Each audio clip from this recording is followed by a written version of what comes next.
आप यहाँ कुंभ पे जुटे हैं, महाकुंभ पे सभी संतजन आए हैं, तो कुंभ के विषय में आप क्या कहेंगे? आपने मुझसे पूछा कि कुंभ क्या है, इसका कुंभ टाइटल क्यों पड़ा, तो मैं इसके विषय में थोड़ा सा अपना अनुभव रिपीट करूँगा कि कुंभ क्या है। वैसे कुंभ साधारण रूप से तो घड़ों को कहा जाता है। कुंभ मीन्स घड़ा। जैसे घड़ा अपने अंदर जल को समो के रखता है और उसको एकत्रित करता है, वैसे हम संत जन इस तीर्थ पर आकर के अपने को एकत्रित होके और धर्म का प्रचार करते हैं। क्योंकि कुंभ का जो महीना है, कुंभ का जो विषय है, कुंभ का जो सब्जेक्ट है, कुंभ का जो अर्थ है, उसके मैं बताता हूँ। ये जो हम लोग ऐसा करते हैं मेले में आकर के जो परिभाषाएं देते हैं हम कुंभ की, ये प्रतीक की बातें करते हैं, क्योंकि प्रतीक को भी फेल नहीं किया जाता। बगैर प्रतीक सब कुछ फेल है। अगर ऐसे फंक्शन नहीं होंगे, ऐसी धर्म चर्चाएं नहीं होंगी, गुरुद्वारे नहीं होंगे, मंदिर नहीं होंगे, मस्जिदें नहीं होंगी, गिरजाघर नहीं होंगे, शौचालय नहीं होंगे, तो धर्म की चर्चा कहाँ से उठेगी? धर्म तो लोप हो जाएगा।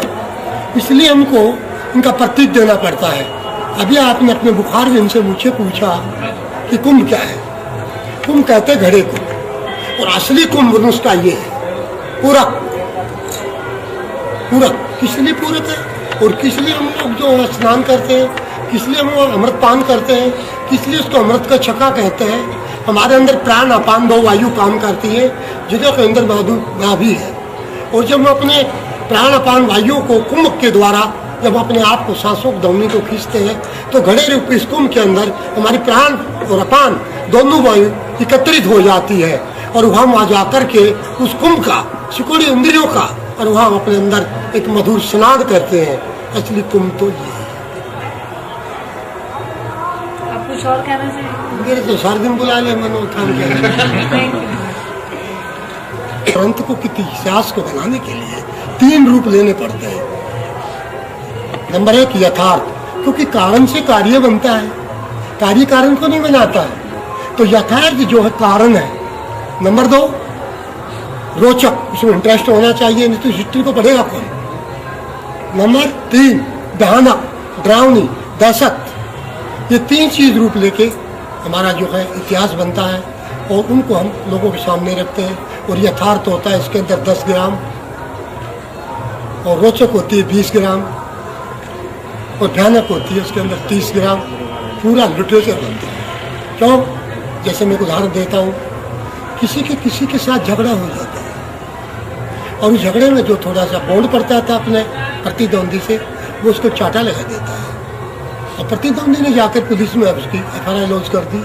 अच्छा इसने मुझे चाटे मारे, पुलिस आकर उसको पकड़ ले गई। पकड़ ले जाने के बाद में दोनों की वो वकील खड़े हो गए, दोनों की हियरिंग पड़ गई। मजिस्ट्रेट ने अपना वर्डिक्ट दिया कि तुमको मैं पुनिशमेंट देता हूँ, तुमने ये गलत किया। उसे वो जो था सेटिस्फाइड नहीं रहा, उसने जो था हाई कोर्ट को चैलेंज कर दिया। जब हाई कोर्ट के अंदर 2 एडवोकेट 2 अधीक्षता इकट्ठे हुए, तो 50 पन्नों की फाइल बन गई थी। लेकिन 50 पन्नों का तो काम ही नहीं था। उसने गंदा शब्द किया, उसने चाटा मार दिया। बात तो इतनी थी, 50 पन्नों की तो कोई बात नहीं थी। तो इसीलिए हमने धर्म के प्रतीक को पुजवाने के लिए रोचक, यथार्थ, भयानक तीनों को भरना पड़ता है, नहीं तो कोई सुनने वाला जानने वाला वैसे नहीं होगा। इससे बढ़िया आपको कुंभ में कोई नहीं बताएगा, कहीं चलेगा।